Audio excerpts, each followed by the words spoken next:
Здравейте в ден втори от нашия маратон на благодарността, който е посветен всъщност на вълшебното камъче. Когато човек почне да прави тези упражнения, се съсредоточава върху едно единствено нещо и то е да открива непрекъснато неща, за които да е благодарен. И именно това е целта на тези упражнения. Ние да привличаме след всяко едно нещо, за което благодарим, да виждаме, че има много други неща още, за които да благодарим и по този начин човек превръща наистина живота си в съкровище.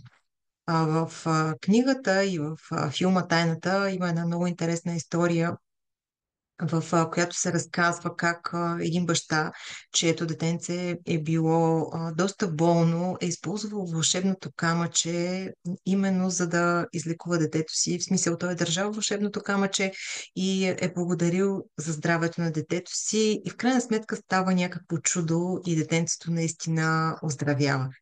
Така че днес ние също ще използваме това вълшебно камъче, за да привлечем и ние чудеса в нашия живот.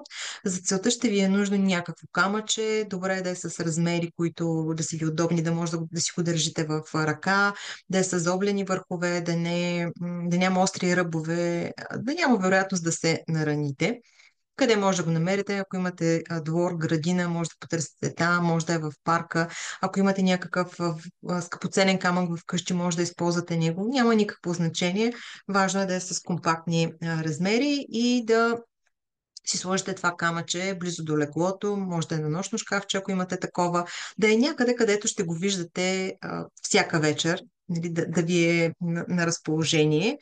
И какво правим с това камъче? Вечер преди да си легнете, взимате камъчето в ръка и мислено прехвърляте през ума си всички прекрасни неща, които са ви се случили през деня и за които сте благодарни. Избирате едно от тях и казвате вълшебната дума благодаря, след което връщате камъчето на мястото му и така правите този ритуал през следващите 26 вечери, всяка вечер.